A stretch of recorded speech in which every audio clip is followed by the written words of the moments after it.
Good guy. Yeah, nice kid.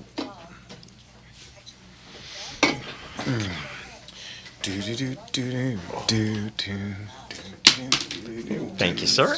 Grazie, grazie, grazie. I let my cheek slide down the cool. Oh man.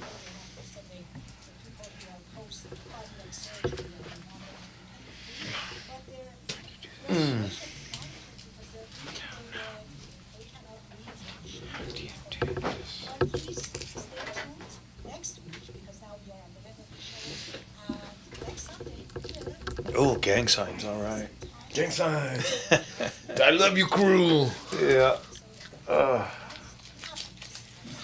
Fair warning, guys. I forgot my allergy medicine this morning. Be some snarfling. Yeah, so I'm wheezing and sneezing and eye itching and drooling and oh man. Man, that sun coming down at this time again. Yeah. Driving Right? right into it. Yeah. Oh, Well, it'll only be like that this week. Next week, it's going to be pitch black when you leave at I know, 5. I know. I almost like that better. Yeah. Because We had. You guys see the pictures I posted of all the stuff that we had done in the backyard? Oh yeah, Yes. I haven't seen the new ones. I just saw the ones from last week where they're almost done. Oh no, it's done, and we heated the pool, and the kids all came over with the grandbabies today, and I barbecued, and I ate way too much, and you know, it's that damn dip, you know, You can't stop. it's onion dip ranch style or something, and it's so good, and I tell myself no more than 3 or 30. Wait, where's more chips? Yeah. We need more chips. You know, damn it all. I still have the pool up in the back, and Jet has not missed a day, and the days are getting colder Oh yeah. and windier, and I'm like, buddy, please. Yeah. So I'm gonna take one of these days, maybe this week. I'm gonna take it down while he's at school. No, Like, there you I go. don't know what happened, buddy.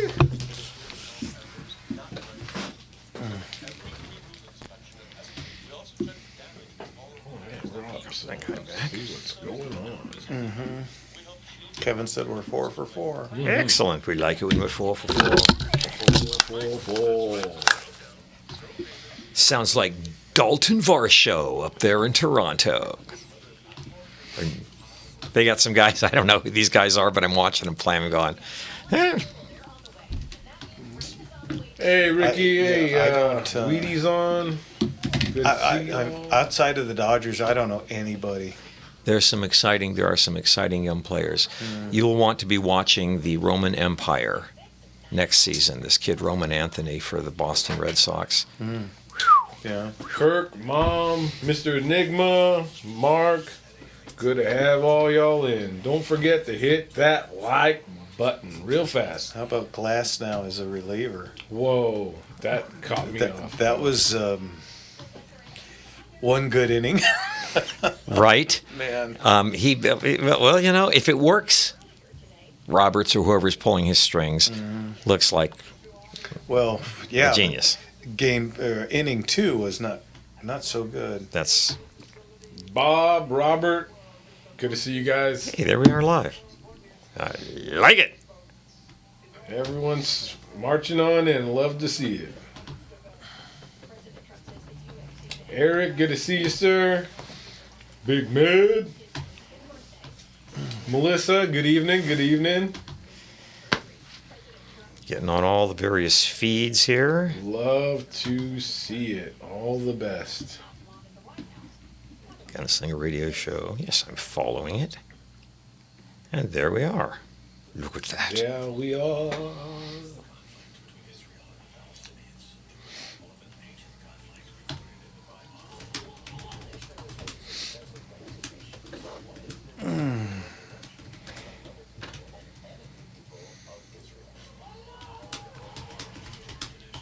And Oh, did you see that Dennis did an interview?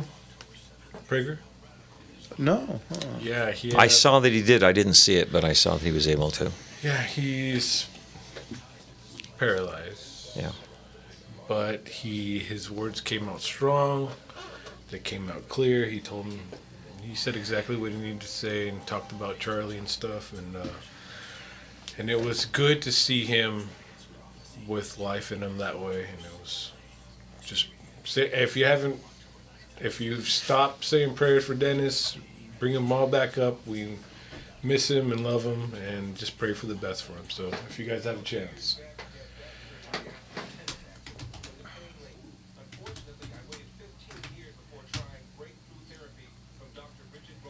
No, come on, where'd my feed go?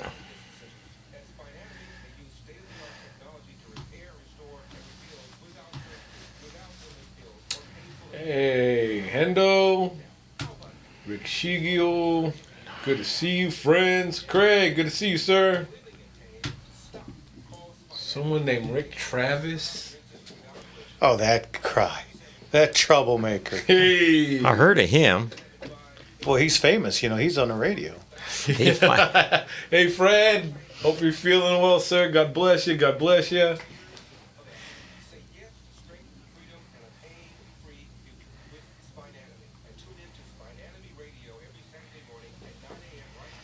Kirk, my sister was part of the group in Indianapolis that brought out a stadium field-size American flag. God bless. God bless. That's exciting.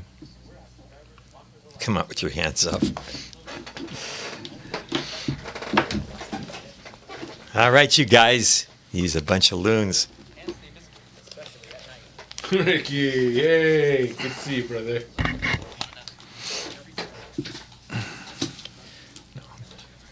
I'll wait for a break.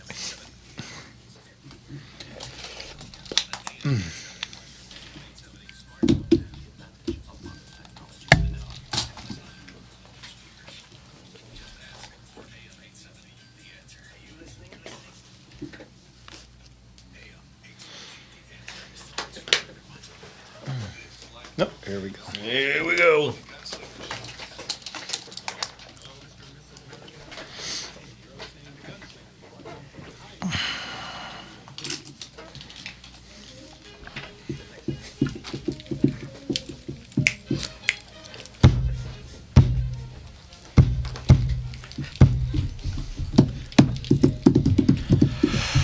Good evening, everybody, and welcome to Gunslingers right here on The Gunslinger Syndicated Radio Network. That's us. From San Diego to San Francisco, from LA to Phoenix to Vegas, we are on the air. Yes, and we're all over the internet, folks. If you guys are tuning in on YouTube, Facebook Live, X, or Rumble, make sure you're hitting that like button. Make sure you're subscribed. Make sure you're jumping into the comments. You got any questions? Got any comments? Just want to say hi to all these guys? Join us. Yeah, and this is a live show. That means that we have a phone, and you can call us. Jimmy, what's that number? You guys are going to want to call in at 866-870-5752. Wait, what's that number? That number is 866-870-5752. All right. Again, 866-870-5752. There it is, from the one and only Beyond the Motorman. All right. Here we are slinging guns and having fun. Man, Yes, I sir. tell you, it has been a week.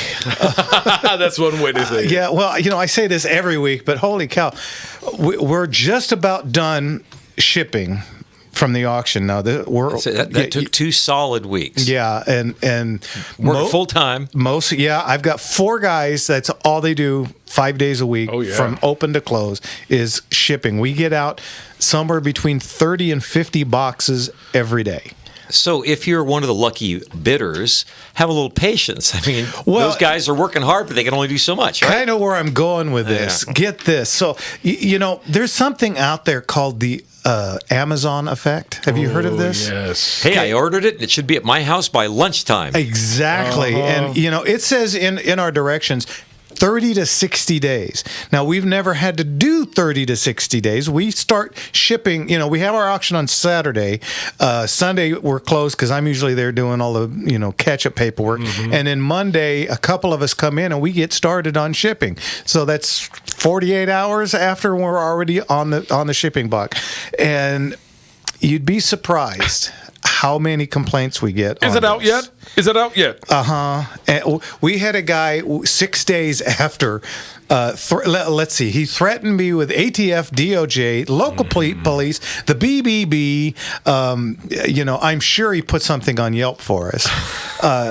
It's just unbelievable. And again, this is 6 days after. And the Have a 30 to little- 60 day window is very generous. That's just to cover bases and all that, because we start shipping as long as you got all your ducks in a row. See, now there's another thing. The ducks have to be in a row. There's a lot of paperwork. Yeah. Because if you don't send us an FFL, that's a federal firearms license from your dealer, we can't ship it to your house, guys. So what we have to wait for that. And you'd be surprised how often I get complaints from people that haven't even paid yet. Oh, yeah. I remember. Where's my stuff? Oh, yeah, that's right. Yeah. Where's my stuff? Sir, you need to pay it. Well, I'll call you back. Yeah. This isn't like throwing hair conditioner or laundry soap in the mail. And we have a system. Okay, we have this foam stuff, and what we do is we wrap your gun, then we wrap it again in this special plastic. Then you spray the foam, you put the gun in the plastic, you let it sit for about 10 seconds, then you take it out because this foam steams. Oh, yeah. It's so hot, it steams. It's a chemical reaction in there. So you got to get the gun out of there. Then we after it's calmed, we put it back, then you over the top, then you take the top off and you let it set, and then you wait another 2 or 3 minutes, then you put them all together, you finish taping, and then you get you put it out then it gets the label, then it has to be booked out of my books, then we wait for the delivery guy to come. All of this in the name of making sure that you get what you ordered and it arrives at not Safely. being mangled, safely, absolutely. and legally. Because I've had, we went to this because, everybody, it's an expensive gun, put it in a hard case. I've had guns broken in half in hard cases. In hard cases, and like secured in hard cases, not just in a hard case, but you've got foam inserts after foam inserts, and you've got things. You almost have to respect that. Oh my gosh, it looks like people just want to go WWF on them and drop elbows and suplex it off of the truck and all that. Oh yeah, we've had boxes come back that you could have played. That's how accordioned they were. Yeah. I mean, it just squished, a 48-inch box about 12 inches. With steel inside of it. Yeah, well, not anymore. It's sticking out each end. Shish kebab. I mean, they have to hire from a special place, is all I can say. Because I have seen some of the...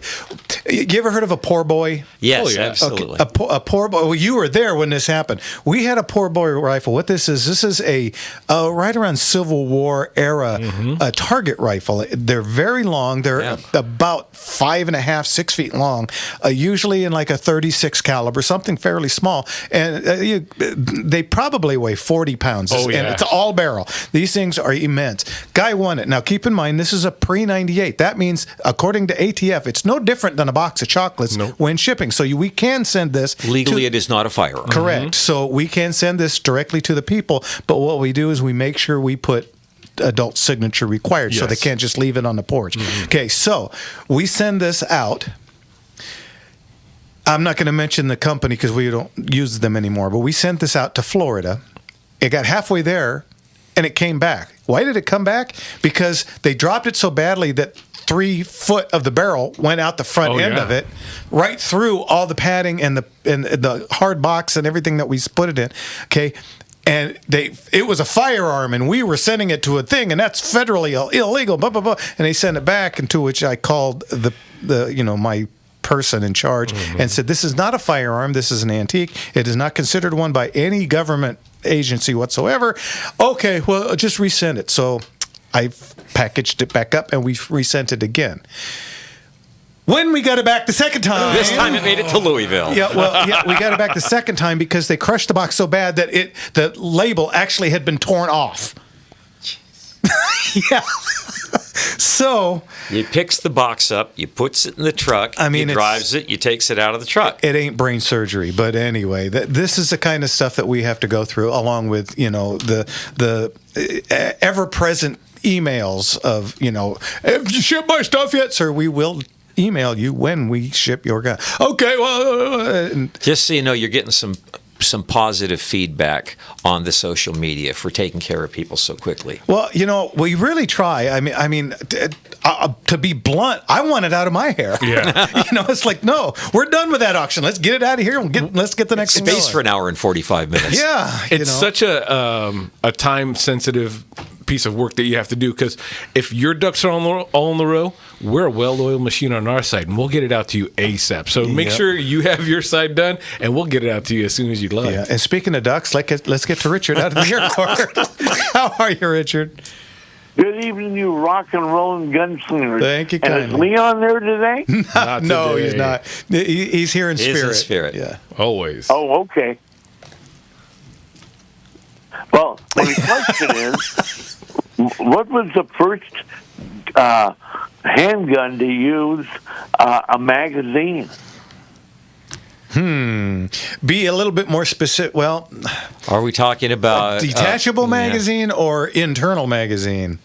Because Well, an internal, like I know the 45 used it. They loaded it and they stuck it up the handle. sure, but that's a detachable magazine. You press a button, that magazine comes out. Mauser in the 1870s was making a firearm where you could actually stuff stripper clip? rounds into a internal magazine. So I would probably say the Mauser company in the 1870s. The Borchardt C93, the designed by Borchards. Hugo Borchardt, produced in 1893, was generally considered the first commercially successful magazine-fed pistol. Yeah, detachable And magazine. if you haven't taken a look at one of those, folks, do your homework. It'll make you laugh a little. Imagine a Luger with an eggplant on the back. It looks like it used to be a magic wand, and someone's like, I can turn Yeah. that into a gun. It is one of the ugliest, but definitely coolest firearms you'll ever run Again, across. this is, I love developmental arcs, and there were no rules about how this is done. Folks were trying stuff out.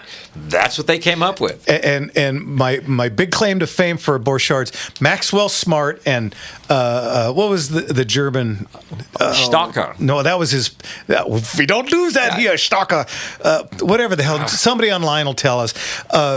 They decide they're meeting. Oh, yes. And they're going to disarm. And for 10 minutes they're pulling pulling guns. And he pulls out. It was Doc in Love Yeah, Boat. I know you're talking about. And he pulls out a Borchards of Oh, all my things. God. Yeah. it was Props just to the like- armorer on that one. Yeah, and Siegfried? Siegfried is Thank right. you. Yeah, and of course, probably the only guy that was watching caught that. that knew what the heck that was. Richard, got a joke for us?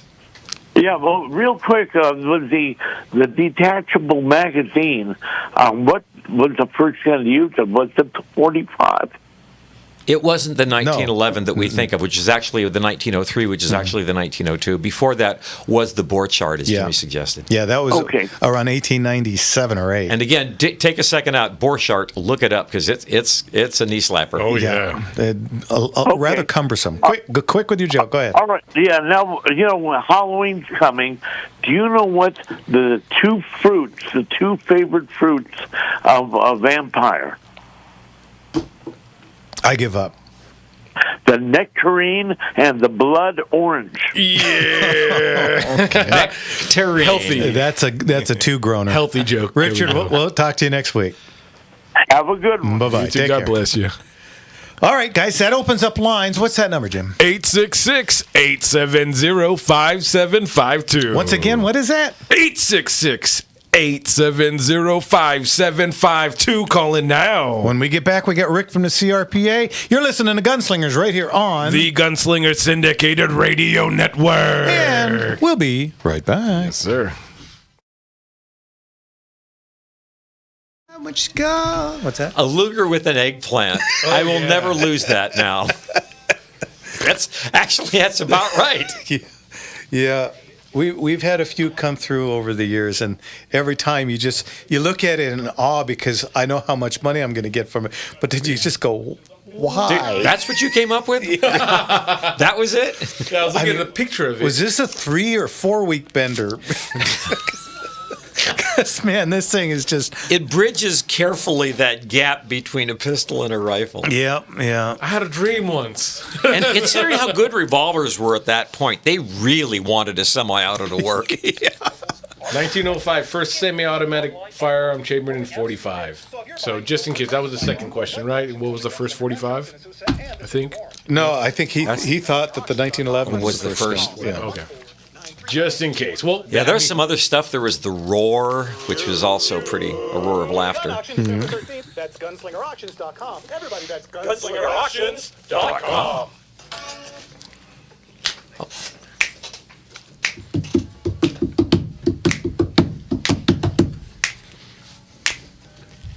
Welcome to your life.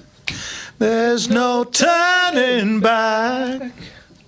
Even while you sleep, we will find you acting on your best behavior. Turn your back on Mother Nature. Everybody wants to rule the world. Welcome back, everybody, to Gunslingers right here on the Gunslinger Syndicated Radio Network. Did you get the email from Kevin? I know you did.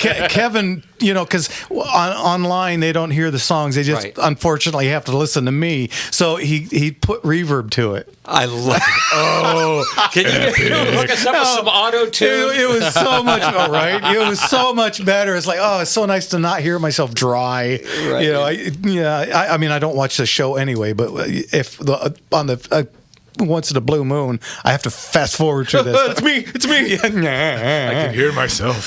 Speaking of which, let's get to Rick at the CRPA. What's going on, Rick? Oh, we had a lot going on this week. Good. So if you guys all remember Assembly Bill 2571 that went after our ability to reach out to youth and impacted youth shootings and competitions, and moreover, the ability for those youth to get scholarships, that was knocked down by the Central District Court of California, and it was a unanimous decision that California had overstepped and were unconstitutional, and so they said every single part of the California Business and Professions Code that was written for 2571 is null and void. So I'm sure the state's going to try to appeal it, but I don't think they're going to find any love anywhere else in the court system on this one, because these judges were all Obama appointees, Clinton appointees. Oh, wow. And they all were like, yeah, no, you went way, way too far. I love a good slam dunk. Yeah, so that's a huge victory. And, if that wasn't enough, then we had the Department of Justice at the federal level with our Attorney General Pam Bondi, who said, the ruckus that CRPA is making over CCW is being delayed in L.A. County. Yeah, that's not good for us. So the U.S. federal government is now suing the Sheriff's Department, paralleling our lawsuit over CCW. Look at that. I think both of those are really good news for firearms owners. That's huge. And then it was really cool to see some of the people you guys work there at the station, like Kevin, because I got to spend some time with yesterday when I was speaking to the young Republicans out the Reagan Library, and our booths were side by side, so that was kind of cool. Yeah, very. Absolutely. Yeah. That's very cool. So just a little bit going on. Okay. Got to talk to the future leaders, hopefully, of this state one day, and it was exciting to see that they were all in on the Second Amendment, and they asked great questions, and it was a really good time. Oh, very good. Awesome. We have a couple of online questions. Yes. No. Oh, no. We don't mean to tax you. No, but it's not about that. No. Actually, That's there was a question from Mark online asking about what is the status of government-mandated microstamping on ammo? That's not happening right now. That's been enjoined. So Okay. it means it's on hold. And actually, this is what's interesting. This is a great question because I get this a lot in the Capitol. One of the things that's very interesting is the person who came up with the whole concept that the left ran with has actually testified, not just in California, but several other states, because Catherine Blakespear, the author of that bill, has tried to get this in other states. And that's a strategy the left uses. If they can get enough states, then the media thinks it's been normalized and it's real. But the actual founder of microstamping has now came out and said it was an idea. That's all it was. It doesn't work. It's not possible, and it is flawed. So There you go. Wow, battle of their own. Yeah, just like It's- every other law the I left. was going to say, it's not like the legislature will let something like practicality or reality get in the way. Yeah, Well, that's true, but that's another story. Yeah. And just there was another one out there, but I'm assuming that you may have something in the firing line legislature piece in the Firing Line magazine. But USA versus Metcalf in Montana about gun-free zone case. Yeah, there's several gun-free zones cases. What people have to realize is these are getting confused. Gun-free zones are also known as sensitive places. So in California, we call them sensitive places because that's due to Senate Bill 2 that was passed a couple of years ago. They're usually areas where the left is trying to expand, and what they're trying to do is create a patchwork so that you can't carry anywhere. Right. I mean, the concept would be like some areas in California, when you drive down a main thoroughfare, you can't see the elementary school on the other side of the 8 to 10 foot block wall. However, if the barrier is 1,000 feet of those school grounds, which some states have tried to do, then that means as you drive through, lawfully with your concealed weapons permit, everything there, you technically went to an area you couldn't, and if somebody knew you were a CCW holder, pulled you over, that could cause you problems. It also, it's like the area like when in California, I'll give you a great example. They will tell you that you're not allowed to have a firearm where alcohol is served. Okay, I get it. And that includes the parking lot right next door to the bar. Yeah, well, what do you do when you have a, let's just take like not too far from where there's an Outback Steakhouse and there's a huge parking lot. And it's the only thing. So right now, the parking lot belongs to Outback. Outback serves alcohol. So you're damned if you do, no matter what, right there. Yeah. And I can imagine that there are some areas, maybe a strip mall, maybe something that has Correct. shared parking lots that may have maybe a indoor gun range and maybe a liquor store on the other side, or something like Or they may have a urgent care, which is a medical facility. Yeah. Yeah. So they're just making rules that are already going against what the public has already established, and it's going to Correct. just make their terms of making all citizens into criminals, no matter what.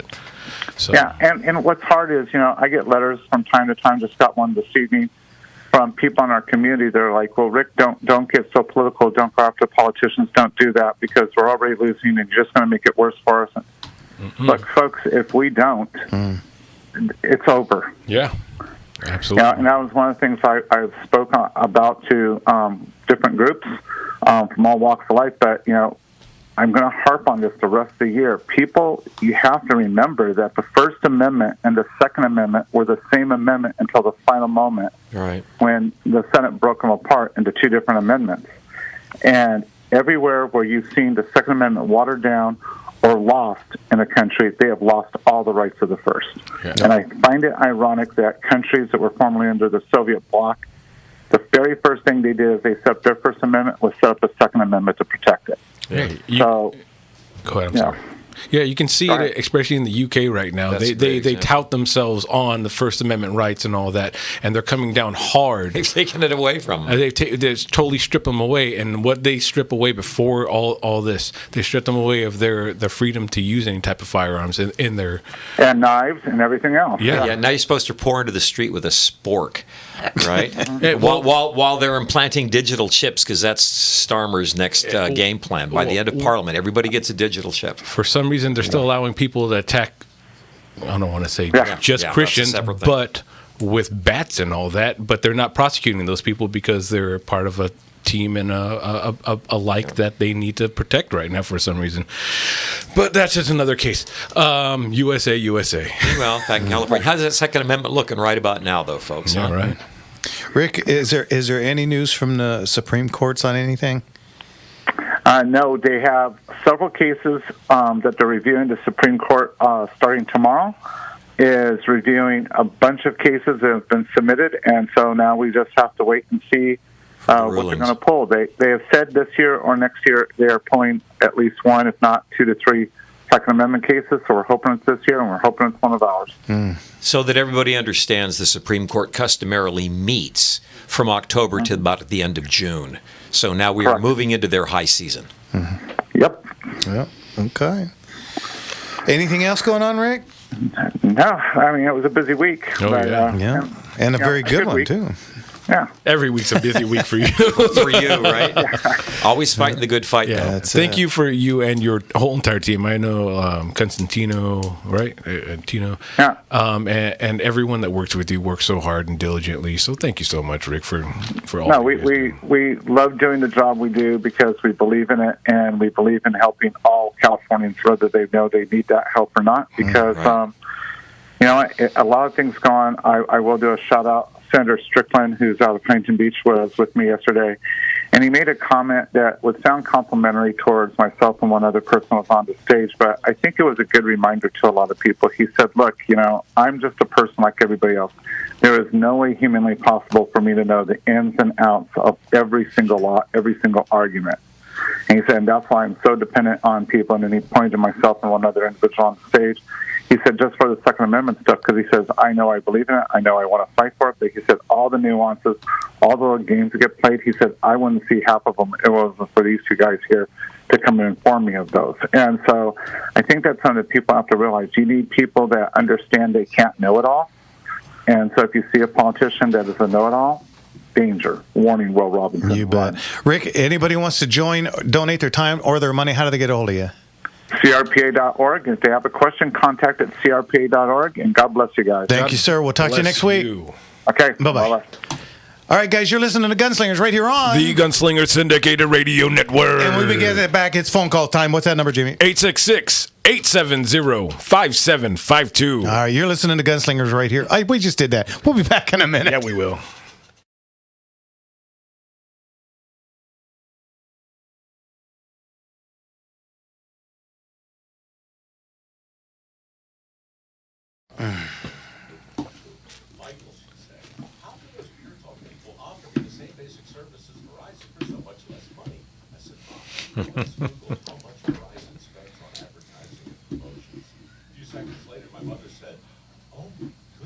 There you go. NBase says the UK has, and I quote, unquote, debanked 500,000 people because of their opinions. Mm-hmm. And I love Starmer says the chip. It's not mandatory. It is not mandatory. But you can't have a bank account, can't hold a job, can't get health care, will not be able to go shopping if you don't have it. But it's not mandatory. Unbelievable. And again, what do you do when you're upset? Pour out into the street with your plastic cutlery, yeah. Oh, yeah. Right? As you said, Jimmy. Funny how that works. Mm-hmm. They didn't go hand in hand for no apparent reason. Once you, like we've said 1,000 times, once you lose the one, you're gonna. How do you defend the other? Yep. How do you defend any of them? And as you always say, armed is a citizen, unarmed is a subject. Yep.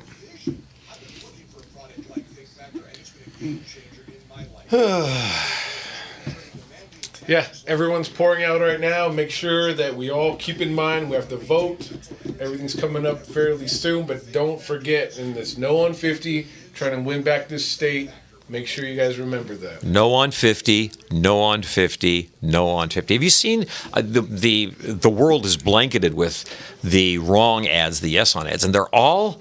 It's like the only tool they have is Trump is in all of them, and Trump has no role in the state of California. But he's just. But that's all they got. He is that ember to keep that flame of hate to going for them and corruption. So, Mr. Gerber, definite no on 50. Thank you very much. Thank Please you, make Ron. sure you vote.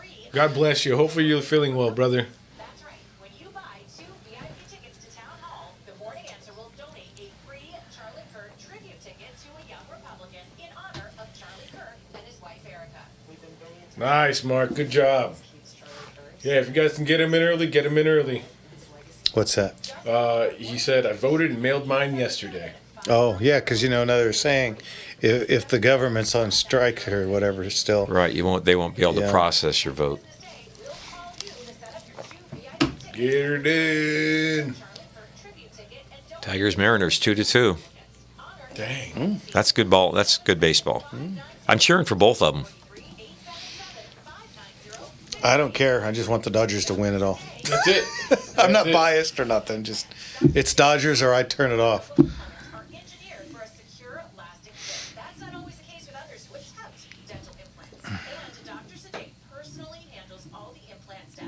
Yeah, that's right, Mark.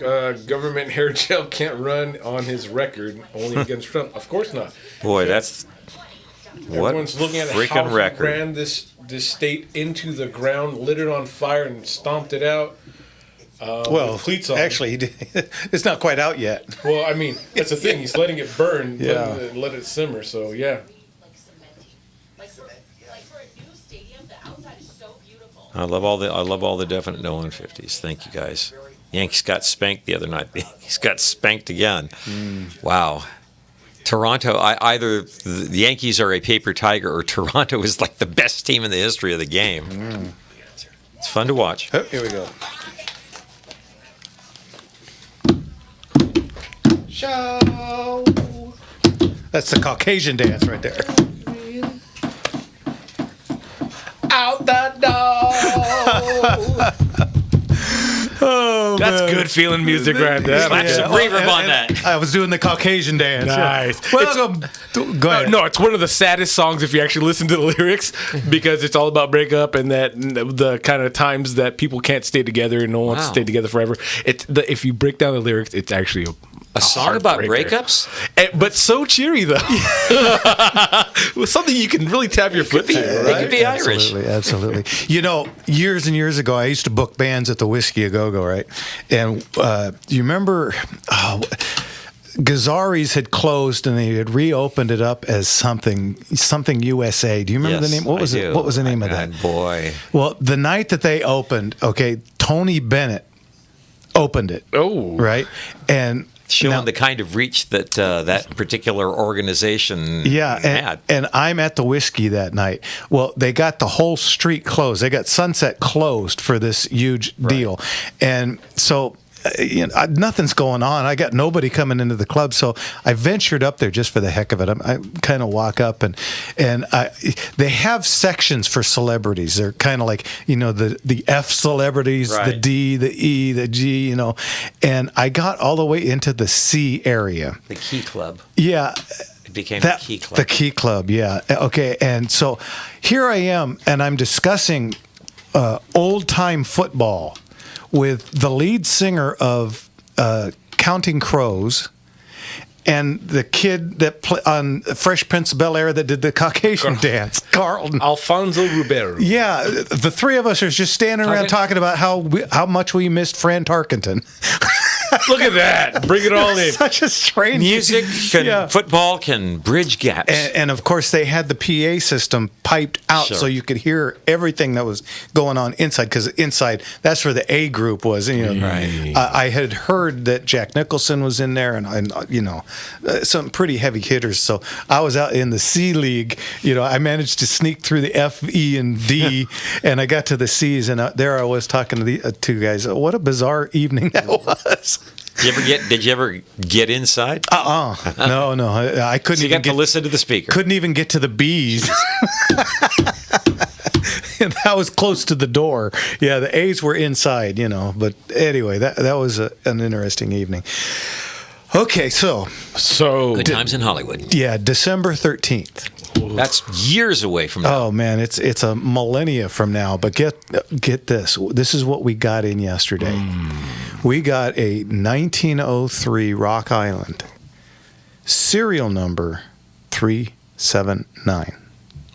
Early. That's like a first day of manufacture. Just about. Wow. Now, Wow. long story. Rock Island. This Company, is a bolt action rifle, folks. Yeah, this is a military bolt action rifle in 30-06 cal. Now, in 1905, Rock Island made, I don't know, 15,000 of these ish, give or take, and a lot of them stayed as receivers only.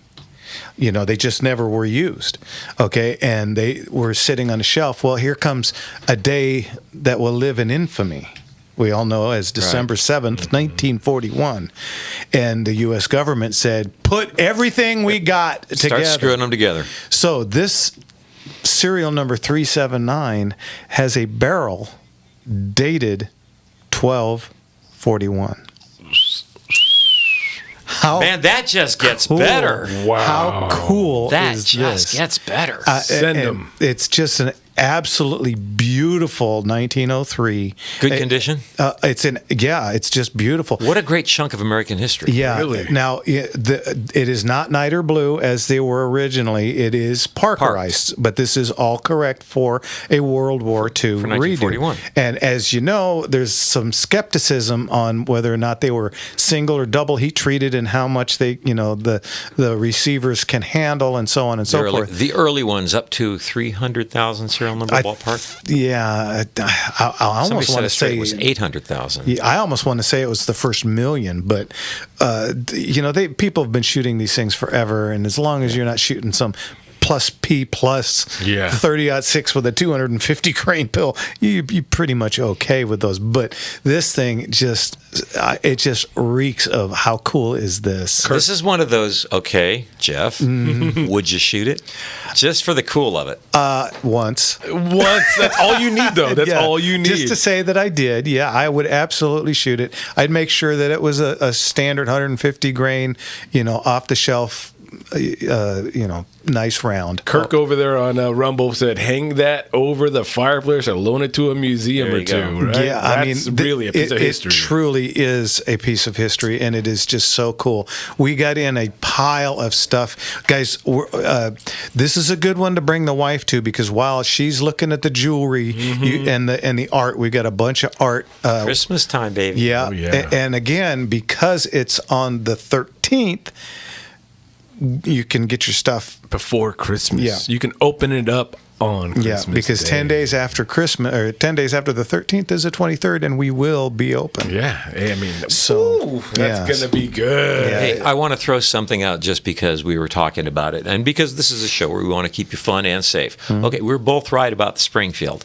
If you had a Springfield up to serial number 800,000, there were some concerns, as Jeff said, largely unfounded. But there were some concerns about the heat treating, and it was up to 285, very specific, 285,507 of the Rock Island. There you go. Wow. So, Anyway. but I don't know. One time, I think if it was mine, I would shoot it once just to say I did it, and then I'd put it. That goes up on the mantle or under a glass. It belongs something, Nice shadow something box like for that. it, right? Just, that just reeks. What of- a cool. Yeah. Isn't that a bitchin' story? I cannot wait to see that go Yeah. live. And we got in a whole bunch of stuff. Let's get to Michael in Whittier. Michael, what can we do for you, sir? Hey, Mike, how's it going? Good evening, gentlemen. Hey, I wanted to thank you. A couple of weeks ago, you guys gave me some advice for using Tight Group for cowboy action loads that I'm loading up, and it works great. I Good. took it out in the range last week, and I'm real happy with it. Good. I'd love to hear that. I'm currently, getting stuff together to get back into shooting, and one of the things that I've noticed is missing are my boots. And years ago, I had a guy custom made the boots in Southern California. It was Earthwalker. RJ Boots or JR Boots. J.R. Reyes. Yes. Oh, it was JR. Okay, as I searched and I could find nothing. Is he still around? Or is he shut Unfortunately, down? J.R. passed. Yeah. It's been some time. Oh, yeah. okay. Everybody He- loved J.R.'s boots. He made a wonderful set of cavalry boots for me, and I was a power lifter in college, so my calves were quite stout, and he did an awesome job And for he me. worked around that. Yeah. But who do you guys? If you got normal size I used legs. I used Earthwalkers for some time. He's gone now. He retired and got a job doing something else. Hey, if you're a custom boot maker, Yeah. hit us up and let us know. I don't know of anybody. What do you use now? I'm. You know what? Boot Barn has Justin. Do you use lacers? No. Or pull-ons? Yeah, I use the pull-ups. At square toe or point toe? Square toe. Yeah. See, that makes pointy toes, man. They look great on a dance floor. Yeah. But we are standing on our feet out there in the hot sun and the cold rain sometimes Yeah. for 4, 6, 8 hours. Yeah. Get something comfortable. Yeah, I always try and explain to new shooters, okay, you're going to be there. You're going to get there 7:30, 8 o'clock. You're going to be, of course, this has changed now. I'm talking about in the old days when you would be there till 3 or 4 in the afternoon. So you're there 6, 7 hours. And in that time, you're going to literally shoot for about 3 or 4 minutes. The rest of the time, You're standing, helping, working, doing this, doing that, moving. So comfortable shoes are an absolute must for cowboy action shooting. On Facebook, Eric put up Montana Boot Company. There you go. Just in case. Just You can look up throwing that out Montana there. boots. Yeah. And if I may, Michael, I use lacers because you can get a fairly round toe instead of the little pointy toe, so that reflects the human foot a little more. And lacers, you can tighter if you got a narrow leg and loosen them up if you've got a stout calf. Yeah, yeah. For me, shooting classic, I requirements. kind of have to wear spurs, and spurs on lace-ups laces are look a kind of little- funky. Yeah, so I don't use them, but Yeah, I used to shoot gunfighters, so yeah, I had the spurs. And, Well, that's still the cool. boots Yeah. were But great. on lacers, they always look a little finicky, unless you have knee-high lacers. you know, I would. All the way up. There you guessed. They did make them. Yeah. I would bet there's got to be somebody in Vegas that does some kind of a custom boot, but I don't know. I'm so persnickety. Internet, help us out. And by the way, people don't like it when I say persnickety. So That's where I've been stuck. I mean, I was surprised how much literature I still had from the late day. '90s of different boot makers, but they were all I don't know if it was Cows or some of the other. and cows. And Yeah. cows have. Yeah, I hate they to were say more this, but catalog oriented, but I knew my calves weren't going to squeeze into some of those stovepipes. that was 30 years ago. Yeah. Yeah, It hurts me to say. You know, my good friend Smoke Parnell was large-legged, Built. and he stacked. only got boots from J.R. Reyes. So yeah, J.R. was very well equipped to take care of that stuff. And he used to come out. I used to see him all the time at Panorama.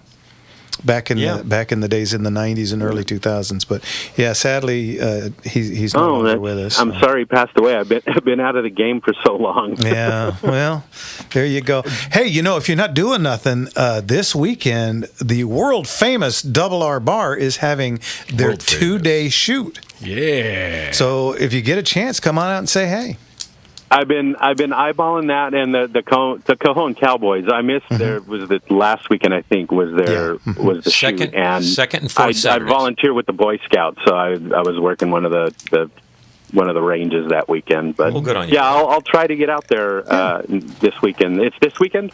Yeah, this coming weekend, Saturday and Sunday.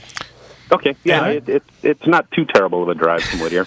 No, it's bad. It's bad from everywhere. Everywhere. Honestly. And you get It's off just a the fact of freeway, life, yeah. and you're only a third of the way there. I just want to give you a quick shout for another handmade bespoke boot.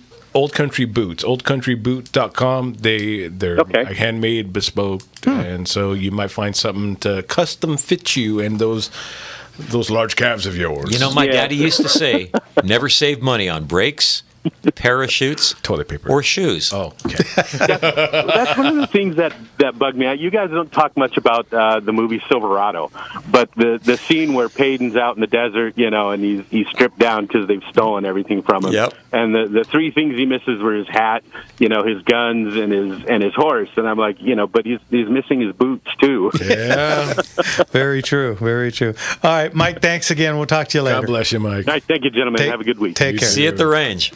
Okay, quick. That opens up a line. Jimmy, what's the number? 866-870-5752. Once again, that's 866-870-5752. All right, you're listening to Gunslingers right here on The Gunslinger Syndicated Radio Network. And we'll be back with more phone calls right after this. Let's go. My God, I'm back in high school. I learned that on harmonica. Oh, that's cool. Yeah. I'm hopefully this Christmas I'll be looking for different harmonicas and different keys. The kids love it when I play a harmonica at home. It's wild. There's lots of companies out there. I still play a Marine band. And have you seen how expensive those have become? Yes, What I the have. And I hell? look at it and I go, well, I know you guys have paid off the R&D on this device. Yeah. They're like $60 now. They're more like 75. I went into Guitar Center. Christ, it's probably been 2 years ago. It's the other day, and I'm looking for a G, and I couldn't believe the price. I got my first couple ones from House of Blues. I'd stop in House of Blues, and my mom would be like, "What do you want?" I'm like, "A new harmonica," and she'd pop one out. And those always had a premium at the House of Blues, but she was still okay to pull them out for me. Lee Oscar makes good harmonicas too. Oscar. Cool. I'll write that down. With a K. Oscar.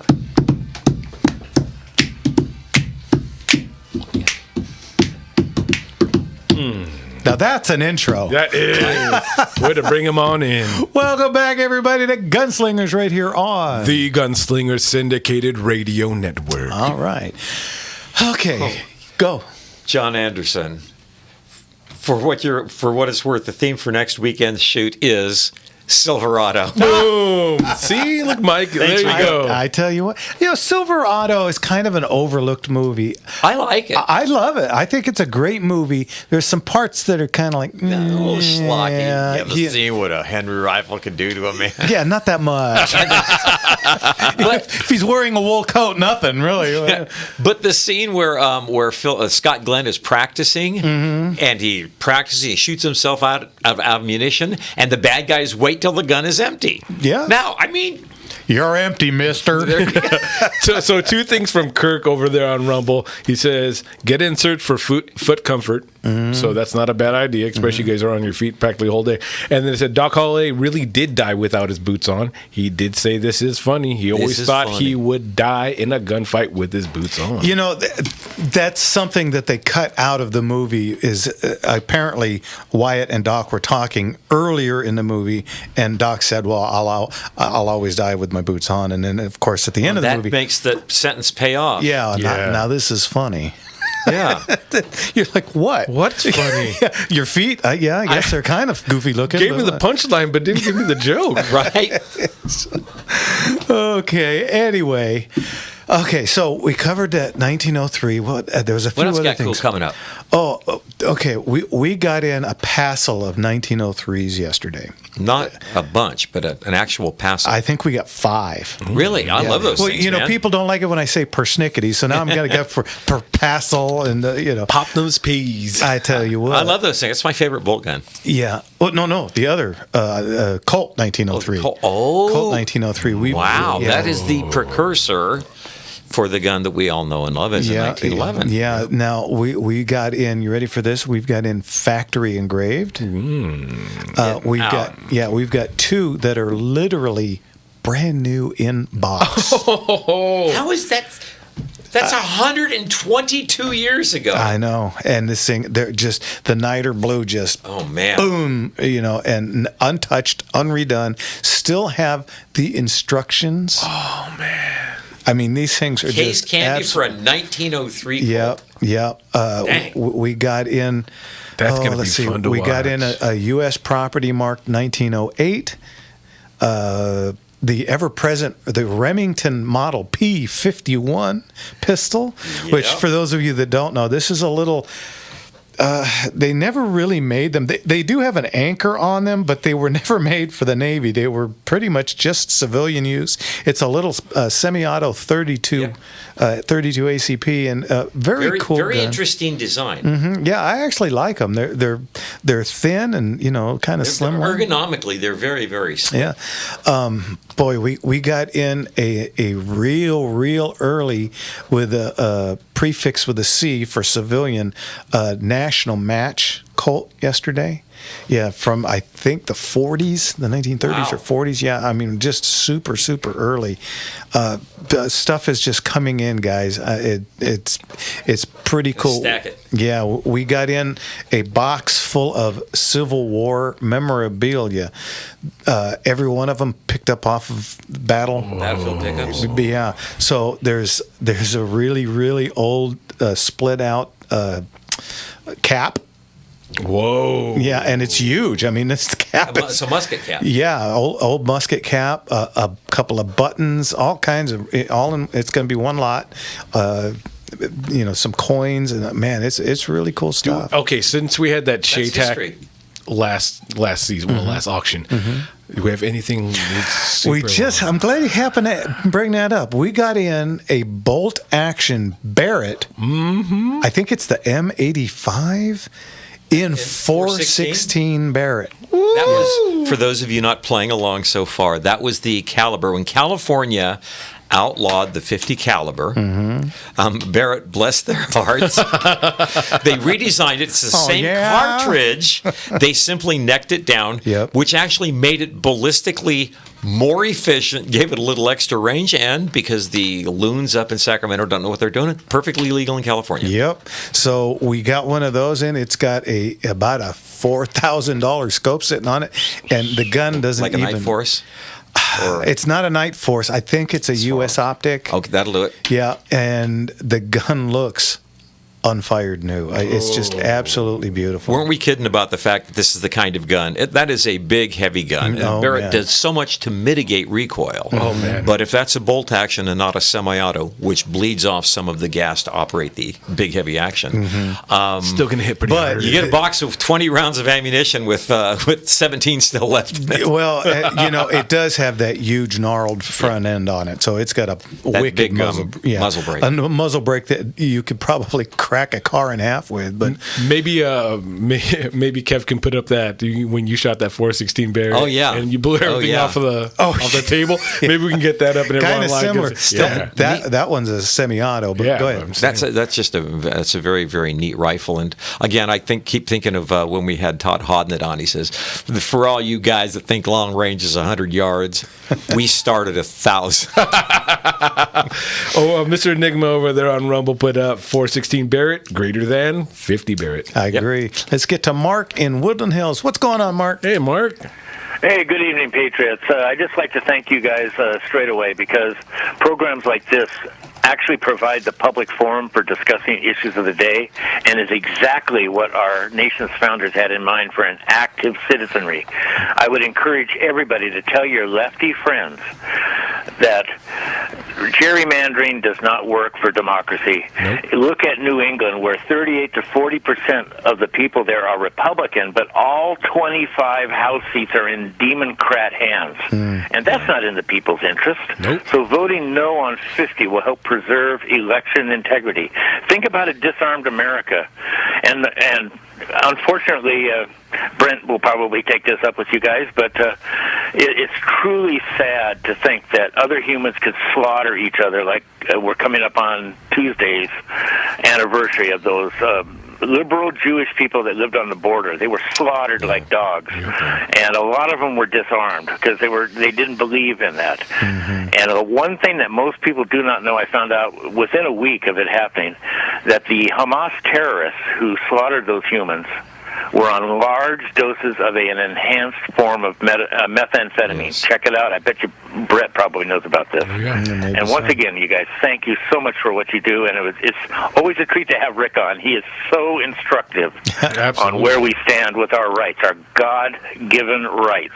He's standing in the breach, too. He really is. Yeah, every day. Oh, he's a good man. He is. Agreed. He's out there. He's fighting for us. Yes, he is. Yes, he is. There's an old saying, true patriotism is planting trees so that your grandchildren will know shade. And yeah, that's, so what that's are we what he's leaving doing. them? We're leaving them debt instead. Yeah, no kidding. Just keep printing the money. They don't even print the money. They just add zeros to the debt. Yep. Yeah. And thank you for I your hate questions to say it, online, but, well, us baby boomers have really just ruined the economy. I'm willing to take, take that as a legitimate criticism. Hard times make good men make easy times make bad men, and that's exactly what the baby boomers are. Yep. And it's a shame. But I heard somebody call that in once before. I don't know. I don't think you made it up either, though. Probably a sage intellectual. Yeah. You guys, hey, God. We love y'all, and may things go great for you. Thank you, sir. Talk to you later, Mark. God bless you, Mark. You and yours. Bye-bye. All right, guys, that opens up a line at 866-870-5752. Let's get it from our sage himself. The legend. That number is 866-870-5752. Right. Again, 866-870-5752. There you go. Give us a call because Leon said to. Yeah, you better listen. He'll come after you. The wolf man gonna get you. Okay, Wow. so go ahead. We're First hour is almost First hour is, done. yeah, pretty Goodness much. gracious. Well, and our second packed hour, that's where we take more phone calls. Again, guys, you want to talk about guns, you want to talk about what should you buy if it's your first one, your last one, your newest one, your latest one, whatever. What should you wear when you go into a gun shop? Never camel. Let us know if you've already picked up your firearm from this last auction. Let us know how everything went for you while you did it. So let everyone else know how easy it is. And if you bought a spear, how's it going? Yeah, where'd you put it?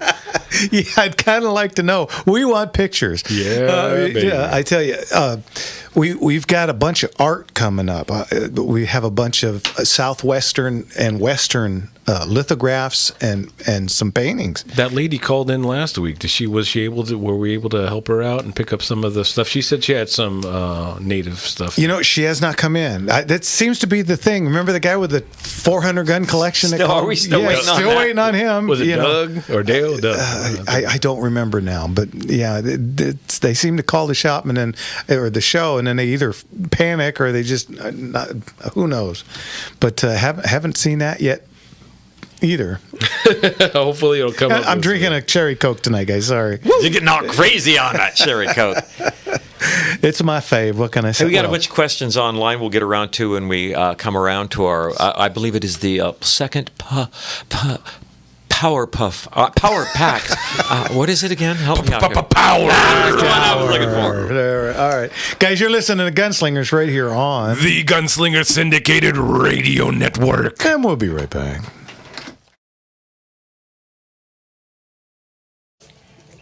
That was a fun. Powerpuff hour. Schwank.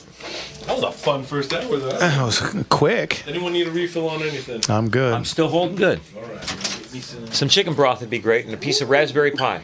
raspberry pie. Why is finding pie in this town so hard to do? I live in the neighborhood I live. Pie is not part of the culture, and it's tough to find a freaking berry pie. Yeah. And so you go to Costco or something, and they got pumpkin pie for days. And I go, I'm going to bring home a pumpkin pie that big, and next week I will be that big. The Azusa store were right behind Marie Callender's. And that's got to be what we call an attractive nuisance legally. Yeah, and I every time I drive by it, I blinders up. Okay, I'm by it. They have a decent lemon meringue there. It's not the best, but it's better than most. My mama used to make me lemon meringue pie for my birthday, and she would make it with extra lemons and her own meringue that would float a ship. Oh my God! My grandma. Now I want pie. My grandma made it with graham cracker crust. Mm-hmm. That's the only pie crust that should be around. I don't understand what else you're making it out of. Well, that's Marie Callender's uses this kind of doughy. I don't like that. Oh, I like a thin, flaky crust. And where are we at on the? If you make a pie with the top, do not put crumbly stuff on it. Put a freaking pie top on it, put berries or apples or whatever it's going to be in the middle, and just stop trying to improve. You do not need to improve pie. Just make me a pie. Make me a pie. Open face, I don't care. Just put whipped cream top, whatever. You don't have to put extras on extras on extras. Just give me pie, give me top, and that's it. Phones are quiet tonight. What's going on? I guess they're all waiting for the second hour, or they're waiting for the last segment. Right. Football season. The Mariners beat the Tigers 3-2. The first game was 3-2 Tigers. Wow. This is a matchup. Tight This run. is a matchup. You guys having fun out there? Everyone enjoying it, huh? At the beginning of the season, I called Phillies Tigers in the World Series, and after the way they lost that first home game, I think the Dodgers may have something special if their pitching holds up. Well, I mean, now they've got an actual closer. Sasaki, he appears to be the real deal. Yep, and how do you hit a pitch at 102 miles an hour? Have you ever stood in a batting cage? Yes, I actually and watched a 100-mile-an-hour pitch go by. Mm-hmm. And that's when you know where it's going to be and how fast it's coming. The old batting cages in Azusa had iron mics that would get up to 100 miles an hour. Man. And I was there with a couple of guys from my team, and an Iron Mike will. This is the arm, and an Iron Mike will take the rubber with all the little divots like a golf ball, but it will also throw a real baseball. Problem is if you are the unlucky son of a bitch that's in there when that baseball is at just the right angle, it can throw a real wicked screwball right at you. And I got drilled in the forearm with a 100-mile-an-hour pitch. Do you still have some stitching? There's still a little bump, but you could see the stitches in my skin. Yeah, and it raised a lump the size of half of a baseball. When you've been hit good and you could see that little crosshatch stitching. You sure as heck can. Yeah, and no skin or no nothing. I was in a t-shirt, and it just come right in and just got me right there. I got to think that you did not finish your quarter's worth of balls after that. No. Probably had a few words for the deity of your choice. I dropped a few F-bombs. Yes, I did. But I'll be honest, it was about a minute before I could speak. There's some hopping involved. Some whoop, whoop, whoop, whoop. Tears. Yeah, it was bad. I used to coach college ball, and the best part about that was having access to freaking pitching machines. That was like the happiest time of my life. Well, later on, when you remember when we had the batting cage in my backyard? That is cool. Yeah, and I started off with an Iron Mike, but they're so unpredictable and they break and they break. Yeah, so I went to a Jugs, but I got a Jugs, The two-wheel machine. And I got a Jug, because If I think it's the one or with one the of them, two-wheel, you can throw curveballs. Yeah, and so I got that one, and Jimmy and Jesse were. It was all on grass except for where you hit. It was concrete, and we cranked that thing up to 100 miles an hour. And I was in there and I was swinging, and I fouled one straight down. That came right straight back up. You have suffered for your art. You talk about getting dropped right to your knees. Oof. That's all I could say. The rest of my body was sore for 2 days from clenching. The whole entire body. Yes, my entire body was clenched for so long that I was sore for 2 days from that. I watched a kid in the batting cages. It was one of those days where instead of practice, we went to the batting cages. Saw him step right into one. He always was a plate hugger. Stepped right into it, right in the face. Oh, that's got to be a nasty explosion. And that's with those rubber dimple balls, man. Yeah. Oh, well, I bet he does not crowd the plate anymore. Well, I think his dad was a coach, so he probably had to keep playing after that. Yes. Rub some dirt on it.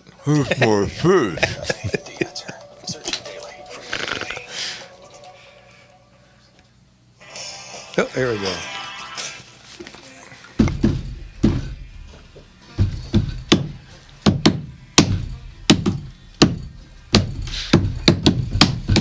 Moving forward using all my breath. Making love to you was never second best. I just hate to cut the song off. Welcome back, everybody, to Gunslingers right here on the Gunslinger Syndicated Radio Network. I just love that song. You all right? Yeah, I'll tell you what. Okay. All right, so let's see. Where were we? Well, first of all, let's get some people calling in. Jimmy, what's the number? Call in 866-870-5752. Once again, that's 866-870-KRLA. That's us. Give us a call. We got some fun stuff here. Well, go. You want to go? Okay, let's go with this. This is is there a favorite wartime story? Who was it who said, the Winchester 1897, has a Winchester 1897 trench gun sold lately? Those things are going for crazy money right now. We had one 2 auctions ago, I think in June. Went for $5,500, I believe. I've seen them go for as high as 10. Yeah. And that's depending. Just because they were appropriately stamped and stuff. Anyway, the Germans hated it as inhuman. And this is a fun story. Is there such a thing as a fun story from the First World War? No. They regarded it. These are the people that burned one of the greatest libraries and, of course, were butchered wherever they went through Belgium. And they didn't like it when the U.S. GIs and Marines arrived because they started using Winchester 1897s as what we call now trench brooms. Yeah. And they thought it was So we can use poison gas, but how dare you hit a guy with 9 pellets? Stop right? it. Go figure. Yeah. And so they complained that anyone who is caught with a shotgun will be summarily executed. Yeah, they actually had a bounty on the heads of shotgunners. Now, what he's talking about, you're kind of up on the top of a trench. Now, you've got 5 shells. Each one has, I believe, 9 pellets in it. Yeah, okay, 9 pellets of basic 9 millimeter, only going faster because it's coming out of a shot shell and a longer barrel. Yep. And you go 5 times. Well, what's 5 times 9? 45. You got 45 9 millimeters coming out of there in about 2.5 seconds. Yeah. You know, If you're proficient, definitely. yeah, Right? and For clearing closed spaces, this was a great tool. yeah, and now slam firing, what he's talking about, if you just hold the trigger down and you move the slide back and then forward, as long as you're holding that trigger down, it just goes boom. Yep. So you can boom, boom, boom, boom, boom. Get 5 shots off in about a second and a half. Yeah, so... And that will clear the space in front of you. Oh, yeah. Okay, so the payoff to that story is when the John J. Pershing, the American general who was in charge of U.S. forces there, when he got wind of that, he did talk to the Secretary of State about this. And so they decided that considering the Germans had pioneered the use of poison gas and things like this, we think thou doth complain too much. If you execute any of our prisoners, we will execute 10 of yours. And that shut that down real quick because the war was coming to an end and a lot of very nice young German boys were sticking their hands up in the air. Anyway, yeah, they did consider it inhuman. And John J. Pershing was quite a general. Boy, oh boy. Yeah. He had the nickname Black Jack Pershing. Tell him why. I don't know if I want to get it. He had been an officer in some military units which comprised of black personnel. Yeah, and apparently he was not real fond of the name. No. Go figure. I actually have an autographed picture of him at the shop. Hey. That is cool. Yeah, Wow, absolutely. That is cool. Yeah, it came from Chaplain Joe, who was a dear friend for a long, long time, and he collected all this stuff over the years. And as he was getting ready to check out, he brought them into us one day, and I bought about 25 of these pieces from him. Man, that's about as cool as any artifact that you have. Very, very much. We owe so. a lot to him. When the American troops started arriving in France, boy, and they got there just in time because they started arriving. We declared war about the time that Russia checked out of the war, so Germany was no longer fighting a two-front war. Sorry, I don't mean to bore you here with this. But the American troops started arriving, and immediately the Europeans, who'd been doing this for 3 years, wanted to just start feeding them into the line along with British or French troops. And Pershing insisted that American troops fight under an American flag. Okay. Do you know the story of him and the Moros in the Philippines? There is a famous story. I don't know if that's 100%. I would bet it's probably 60-40. I think that's about right, but it's a good one. Take it. Well, apparently the Moros, who were a Muslim crowd Yes. in the Philippines. We fought a very nasty war there around the turn of the century. Not much history on that. Take it. Yeah, and so they were kind of sniping at us, and so him being Pershing, captured. The story I heard is he captured 50 of these guys. They dug a big hole and they shot and killed 49 of them, threw them in the hole, and then they cut open a bunch of pigs, which of course is halal too. Haram. Yeah, whatever. And he threw the parts, the corpses in. Over the corpses of the Moro, and then they covered him, and he went to the number 50 guy. Go and tell said, your buddies. Yeah, this is what we do. You sure you want to mess with us? I'm not sure he did it in that accent, but you get the point. Hey, what part of New York was he from? Forget about it. You come and you mess with us, or we mess with you. Huh? But that's honestly the reason the story has traction is because he was cut from that cloth. Yeah, absolutely. So anyway, Hey. Yeah, I'm just looking it up. Yeah, there's a lot on that conflict. Oh yeah, absolutely. You got anything else going on the internet since? One thing that Melissa brought up, she can hear the coyotes howling. I live in a suburban residential area. Had a coyote come down the street left with something white in its mouth. My neighbor called me the next day. Found Have you seen Muffy? No, a cat's head was in her lawn, and I was like, oh, I know exactly where it went. I saw the other half of that. I know where the rest of it is. So, and in my head, I'm thinking, if anyone's attacked by a coyote in there, what are the lines of protection for family and against in a civilian area? I'm not in the wild or anything like that, and something comes up and starts attacking, say, my neighbor, my friends, or anything like that. What kind of defense can I use against that?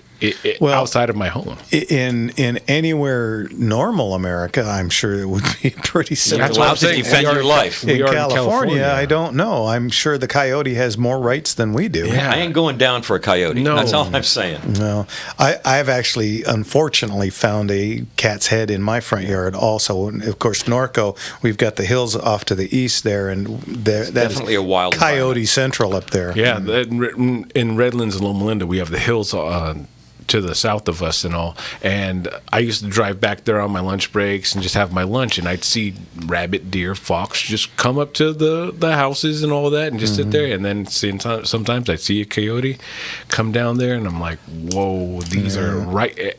Protect your dogs and cats, folks. Yeah. and kids. And your small children. And We were thinking about moving out near there, and it was like little Jet likes to hang out outside all the time. Him and I are digging holes and playing in the mud, and it's like we'd have to keep constant eyes on him. You'd have to, literally, you can't take an eye off for a minute. 'Cause coyotes are wily critters. And again, if one were to depart this earth, you know what? God will make another one. He's been doing a pretty good job of keeping us well supplied with coyotes. And at least that one won't take your critters. My neighbor John came by the other day, told me that they found a huge one digging under their fence the other day. So, oh boy, yeah, we kind of keeping on the especially because high alert. A lot of wildlife out. I mean, a lot of farm life out there. There are chickens and pigs and all that, and all of a sudden you'll hear some crazy noises, and you know what's going on out there. Yeah, it was today with the grandkids. Of course, the ones that came over today are almost two and a couple of months old, but it's fun to see them interact with the horses and all this stuff. It was a lot of fun to. That's so cool. Yeah, that is really little cool. Amelia, and she just loves giving carrots to the horses. Aww. Of course, she holds it, then I take it, and then I give it to them because she doesn't quite get her hand nibbled off. Yeah, doesn't quite comprehend how you hand a carrot to a horse, but it was pretty cool to see, and she got a big kick out of it. So. Wow. Well, real quick, Eric asked about the 416, if that is used by SEALs and Marines. And the answer is the SEALs have access to anything they want, and depends, but you have supply chain issues, so typically they're still using the 50 caliber. I would imagine. But again, they can get anything they want. The Marines are using, the Mark 22, the switch barrel rifle. And that takes everything from 308 to, I want to say, the 338 Norma, which they have standardized. Very cool. But they also have access to the Barretts. But the reason we don't use the Barretts a lot is because they are not allowed to be used against human targets. They can only be used against rules of warfare for some reason that have come down from the front office. They can only be used against material. So if I happen to be shooting at a Russian BTR and there's a guy driving it and he happens to be just behind where it impacts on the driver's side. Oops. What are you going to do? Just shooting the vehicle. What are you going to do? I tell you what. You know what? I love this song. Me too. I hate the Eagles, man. But I love this song. You know what, guys? Quick, what's the number, Jim? 866-870-5752. Let's hear from you. You're listening to Gunslingers right here on the Gunslinger Syndicated Radio Network. And we'll be right back.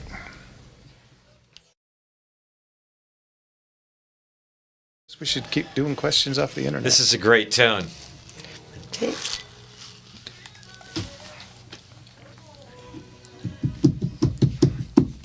Randy Meissner was an amazing singer.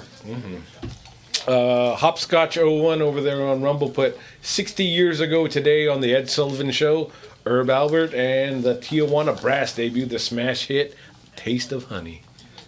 Da-da-da. Da-da-da. Da-da-da. Do you remember the album jacket? There was a fetching young lady, completely clothed in. You're not quite old enough to remember this, but we do. Whipping cream. Yeah. Whipping cream. And there was hardly a 10-year-old boy out there that didn't start fizzing. I was a 5-year-old boy, and Yeah, I think I was still kind of like, whoa. Hello.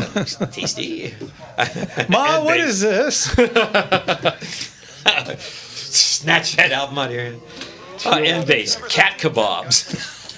Everybody that's Gunslinger Auctions.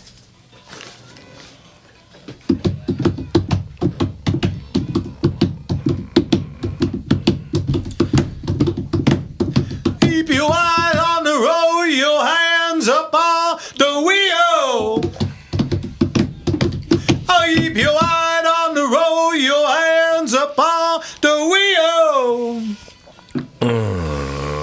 We're going to the roadhouse, gonna have a real a good time. Welcome back, everybody, to Gunslingers, right here on The Gunslinger Syndicated Radio Network. where we're having a really good time. Yeah, we are every time.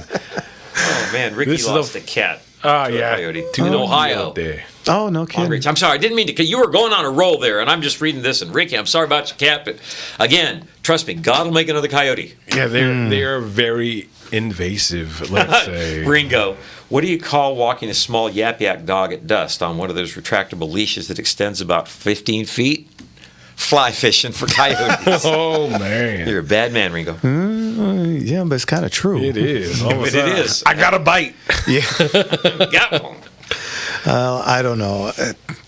You know, we should talk. We should talk to somebody in law enforcement about that. Honestly, that's a fair. Kind of we like to should do hear. that. You're right. And you know what? I'll bet you we could call or talk to several different and get several different answers. Well, Rick that would be useful. Rick, That would be useful. Just a couple months ago, they had it as the front page of the firing line about the invasive nature of the coyotes and how to kind of repel and get them back into their, how to dilute their numbers, let's say, because it needs to happen because they have so many protections. Them and the mountain lions right now are encroaching on suburban areas, and it's a real danger to families and their property, like livestock. It's or pets. a legit interest, and when you got a family and kids, I mean, it's one thing to lose a $15,000 horse; it's another thing to lose a kid. Yeah. And there are a couple attacks. I will go so far as to say a couple attacks a year on mountain bikers and hikers here in Southern California. Yeah. You see them. Well, and so speaking of bikes, let's switch gears. Yay! Look at that. He's a clever guy. I tell you what, yeah, I don't care what everybody says about me. Anyway, earlier we were talking about the boar shards. Yes. So it kind of reminded me of a really cool story. Now, you were here for this. A little bit ago, I got a call from a gentleman in Alaska, and he had a large collection, and they were all very antique firearms. So I get to talking to him.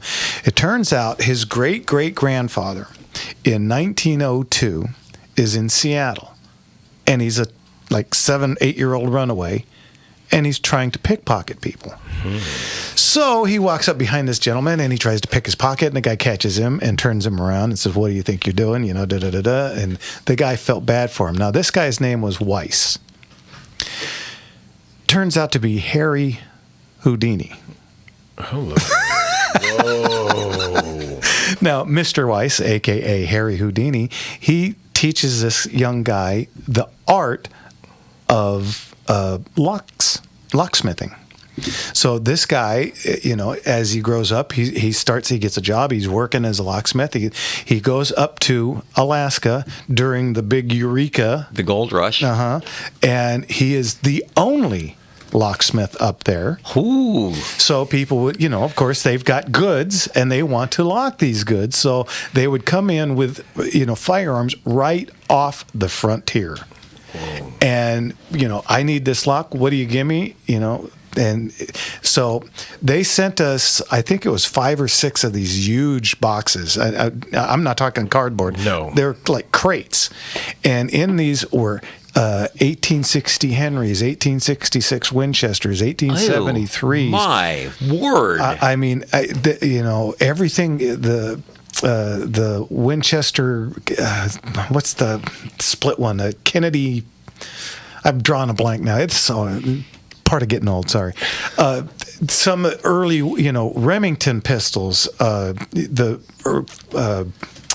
The 1858s and the 1875s. Yeah, and of course there was a bunch of real early Colts, and I'm not even talking single actions. I'm talking the root Colt, Colts, and this guy, he sent us about 250 of these, and it was just like it was what like, a treasure trove. It really was. It was kind of like Christmas in the middle of September. I mean, it was just, every crate was just something. Oh my gosh, look at that. What is that? And again, these things had been untouched and set in a closet in the back of this. For 100 years. Yeah, for 100 and something years. And it was just so cool. But one of the firearms was a Borchards. No way. In the original case. Now, how in the world a Borchards got to Alaska? I couldn't tell you. I know. I'll carry this with me. Yeah, this is a good concealed gun. Just put it under my 50 pounds of jacket, and maybe I'll, only in Alaska would that work? Yeah, maybe I'll put it on one of my dogs. I don't know.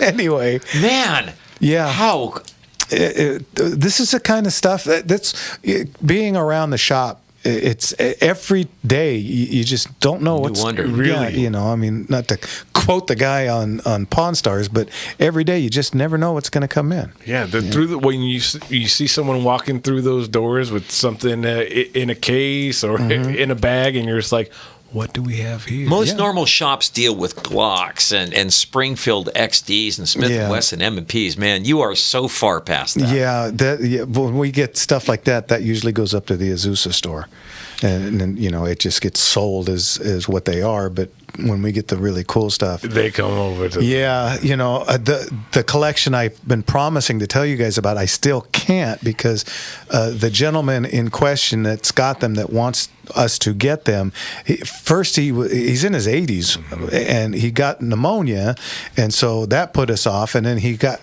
cured from pneumonia, and the poor guy catches COVID, and again he's in his 80s, so he's just coming out of his that mess, and we're hoping that later in this month we finally get to meet with him and talk with him. And when we get this stuff, guys, you aren't going to believe the things that are going to be coming in. As if the Africa trove was not enough. I'm sorry, the Alaska trove.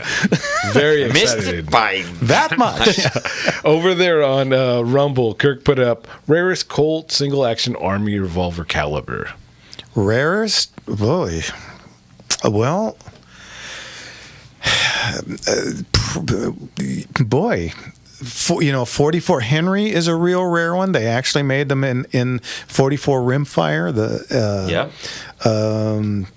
the Henry caliber. Also the 1866 caliber. Yeah. 3220, 3840, 4440, and 45 are the most common, but I've seen them in 44 Russian. 44 Russian would be a real rare one.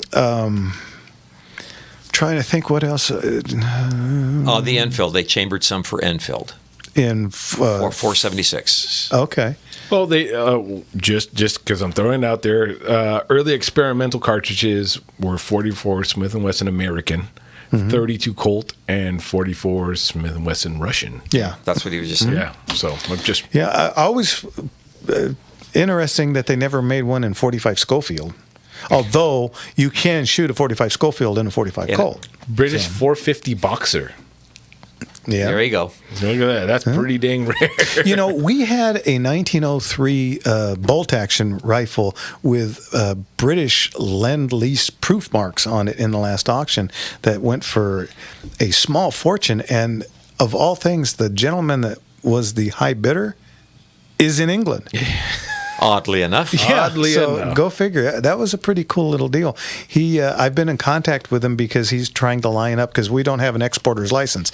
So we have to send it to an FFL in the U.S., and he has to export it. Yeah, because that's just beyond too much of a pain in the butt for me. But for now. Yeah.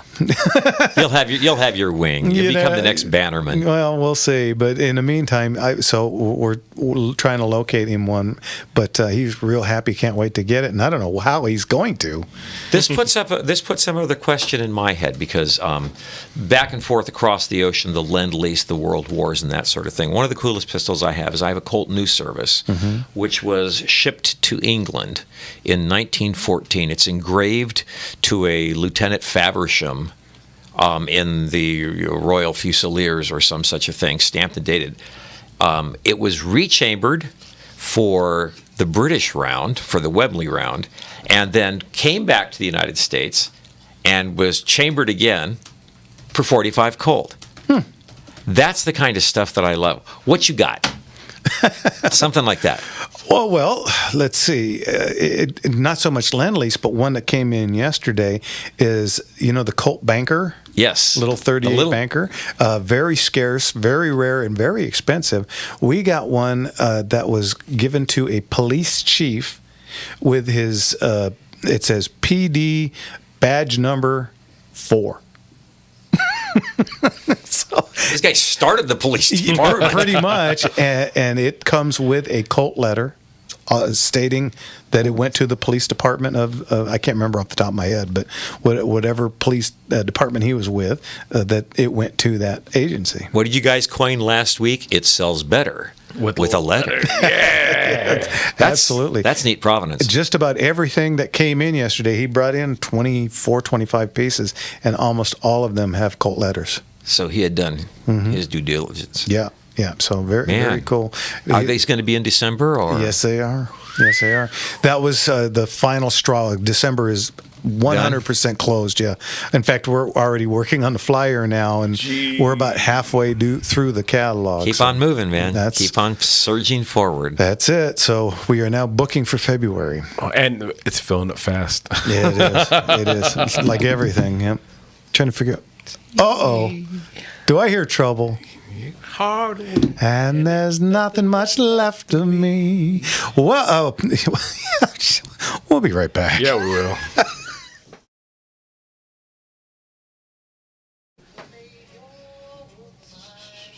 Won't you be fair?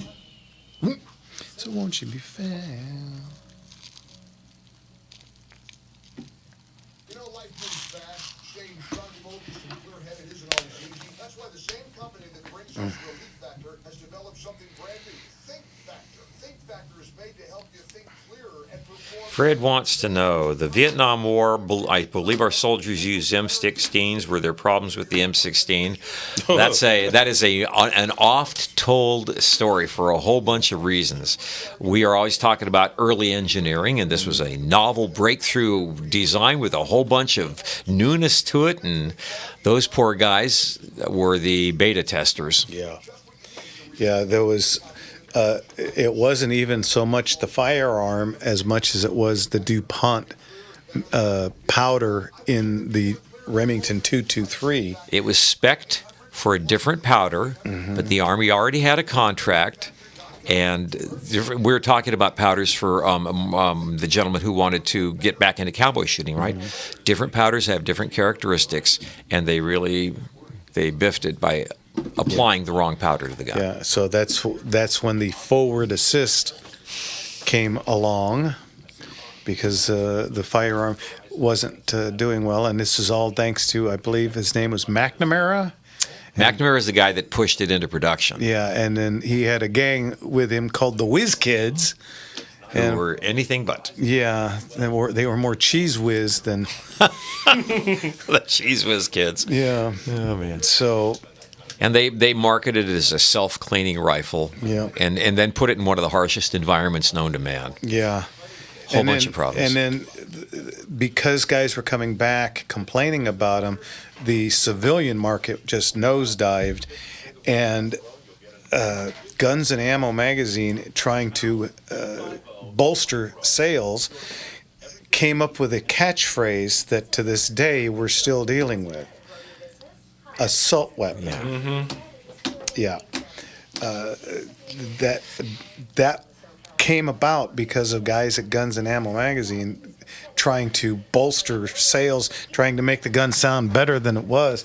An assault rifle, and they changed They changed Well, the that was rifle. the first It's an Armalite rifle. Yeah. Mhm. They changed the rifling on the barrel. They changed the twist rate. They put a bunch of different kind of metals together, which creates galling problems, and they all expand at slightly different rates. And then, of course, the direct gas impingement dumps the hot gas into the worst possible place where all these metals come together, and see how all the metal expanding and contracting at different rates.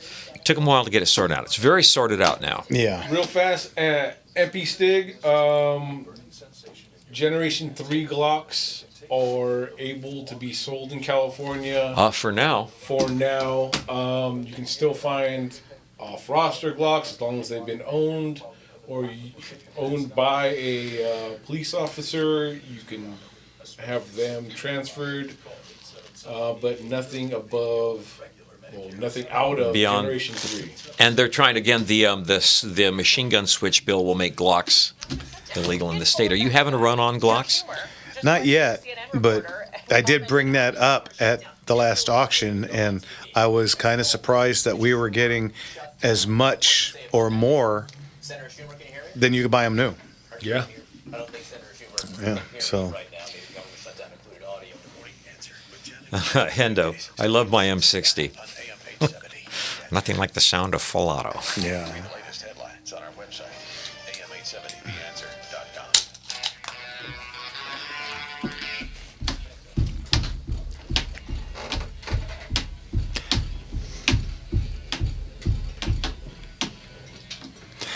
All right, baby, right here on KRLA, you got the #1 song for 1965, right here on the Wolfman Jack Show.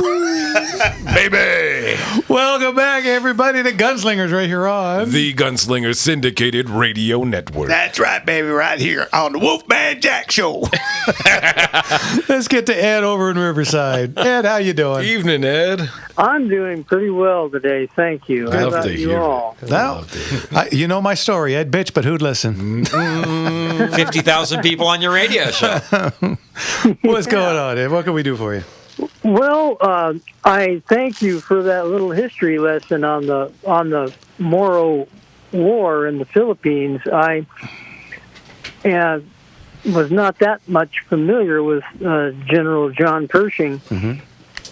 The only thing that I could add to that is that particular war, the Moro tribesmen, was what led to the creation of the 45 ACP, and as opposed to but they were using 38s, and it was insufficient to stop the drugged up Moro tribesmen. Right. Yeah. They would, I applaud your scholarship. That's correct. Over there and attack, and the 38 would just not stop them. Well, and to be a little more specific, it wasn't 38 Special. It was more worse. It was 38 Yeah, Colt. Smith & Wesson or Yeah. 38 Colt, which is a considerable shorter than a 38 Special. So these were really anemic. Yeah. And so they were not doing the job. Short Colt? Mm-hmm. Or 38 Smith & Wesson, yeah. Which is a shorter, even less powerful cartridge. Yeah, and those tribesmen and all that, because they were very much into guerrilla warfare. They were hiding in the trees and the bush and all that, and they were tied off at all their limbs, so they would take a shot, especially out of an inebriated caliber like the 38, and they would continue to come after them. So they needed something that actually would hit them, stop them, and put them on the ground. They might leak to death later, but if they had already chopped your arm off, that didn't do you a whole lot of good. So as a stopgap, they pulled the revolvers, the new revolvers, from service, and they issued a bunch of the 1873s because the 45 Colt was doing the job, and they said, we need something with a little bit more horsepower. Yeah. Machetes and yo-yos, that's what Now, they're coming at them with. Pardon? They were coming after them with machetes and yo-yos. If you look into the Moros and how they fought, they would use their hunting tools, which were generally these large yo-yos and machetes. So they were coming after you with very, very primitive tools, but still trying to get the job done. Okay. Yeah.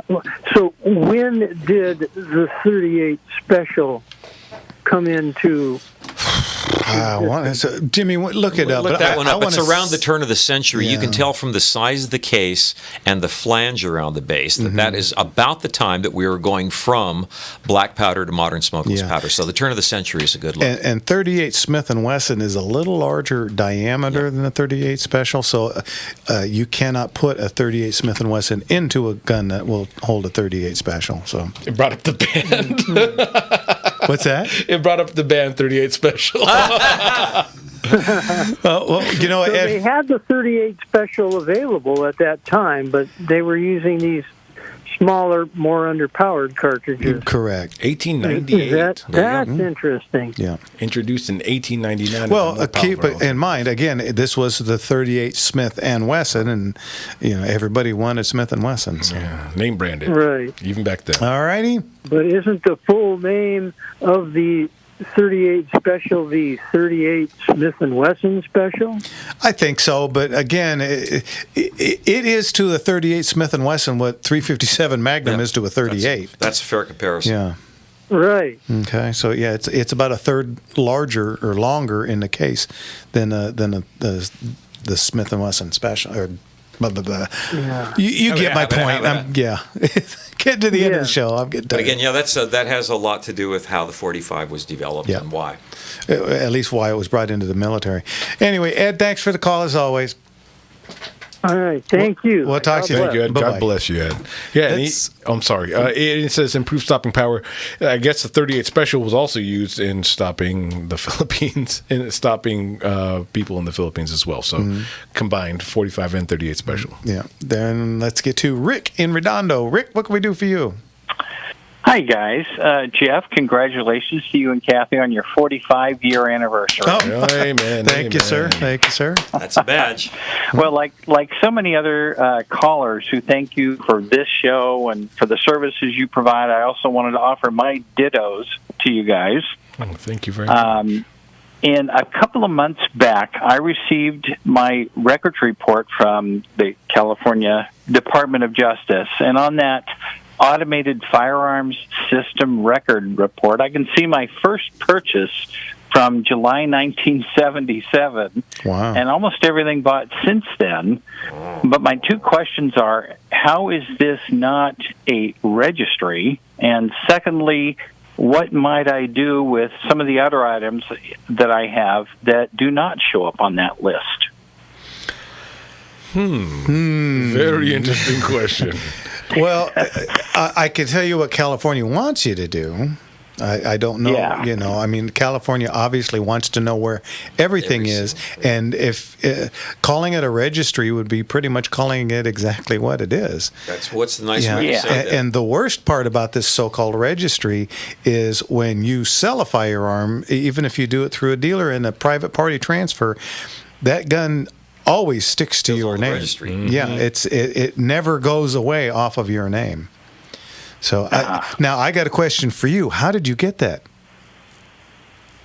I did. I filled out a request online, then printed it out, had to get it notarized, sent in my check along with it, and a copy of my California driver's license. And so I gave them all the information they kind of already had, but and then waited a few weeks, and then that arrived in the mail finally. Wow. Okay, that's interesting because I have never heard of anybody getting to that. Now, I know police departments can get that information. I know I cannot. You know, as a gun dealer, I can't pull up that information. So Okay. I'm sure a lot of people would be interested in getting that for themselves. Yeah, I believe it was a citizen's request, and I found it under the Department of Justice, and it probably was something that one of your callers talked about maybe 6 months ago or so, or something that maybe the Michelle Law Group talked about in one of their books. Fun to look at. But yeah, you can write, fill out this form, send in the fee, of course, and they will send you everything they have in the system with your name. It also includes your driver's license number, your birth date, you know, all the things that you have to put on the DROS anyway. Yeah. So That's interesting. I bet a lot of people would like to see their own. Right? Yeah, to see what they have. Because I can't tell you how often people call the stores and tell them, I got pulled over and they took it because they say it's not my name, but I did this at a gun shop. And, the records are not really well kept. No. And, up until about, 7 years ago, when you bought a long gun, a shotgun or a rifle. Just listed as. Yeah, they only asked how many. Yeah. And they did a background check on you. They didn't even ask about that long gun. So there's lots of firearms out there that they have no idea where they are because of the fact that, it's a guy come to my auction, bought 9 rifles. And it just said how many? 9. And then the only proof of what he bought would have been in my A&D book, which of course has been turned into ATF some time ago. And that's a handwritten book. That's not even like it's that's printed out and they can't. Yeah, nobody would have any kind of knowledge of that stuff. So. Your permanent record. Your permanent record. That's the same thing your 5th grade teacher warned you about. This is going to be on your permanent record. It'll follow you forever, I tell you. Anyway, okay. Well, Rick, thanks for the info on That's that. interesting. Absolutely. That is really interesting. Yeah, and I'm sure, like I said, give one more time. How do you get it? I filled out a form that I found on the Department of Justice website for the state of California. And I think it was titled something like Citizens Request, something like that. Okay. I'm going to see if I can look it up real quick. Well. And it was regarding the ownership, firearms ownership. Okay. All right. Well, hopefully that's good enough. And Rick, thanks for the call. Actually, God bless you. You got it. All right. Thanks, guys. That's really interesting. Bye-bye. And thank you. Okay, so anybody wants to check that out, go to, I think it's doj.ca.gov. That's right. And then try and find what he was talking about there. Yeah, there's generally a search engine on there as well. So if you type in some keywords, it may just pop up as well. My permanent record. Permanent record. This is going to go on your permanent I can't tell you how many times I got threatened with that as a kid. This is going on your permanent record, don't you? Oy, oy, oy. Remember that time with Mrs. Hatrip in 5th grade? Yeah. Do you know my actual 5th grade teacher went wackadoo, and they had to have him removed from, and we ended up with a substitute teacher for the rest of the year. At that time, I thought all of my teachers were wackadoo, but I also thought they lived at the school. So. Yeah. True. Yeah. That was a crazy time. My brother and I had the same 5th grade teacher, and she thought I was exactly like him, but I actually turned out to be worse. So, How high was the bar? Very, very, very low. Well, there's that. Didn't like. Anyway, she saw that last name pop up, and she was like, I had an older brother too, but he was a very good kid, so I came as a little bit of a shock to everyone. He's one of those, is he? Well, I only have an older sister, and she's 8 years older than me, so I didn't have to worry about any of that. You guys, you're listening to Gunslingers right here on the Gunslinger Syndicated Radio Network. And we'll be back with more phone calls right after this. Yes, sir. Last segment coming up.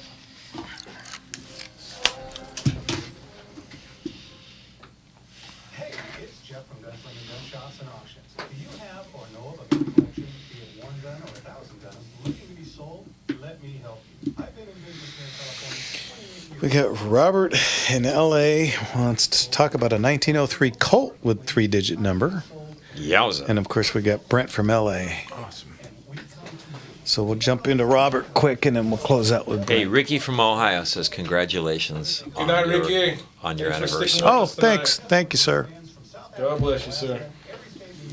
He's heading out. He's over in the Ohio, so he's tucking in. He's turning in now. It's a couple hours later there for him. Yeah. So thanks for staying up, Captain. Always. Phone numbers, hours, locations, and any places you may have. Go to gunslingerauctions.com, and we'll see you at the auction. Now, everybody all together, that's gunslingerauctions.com.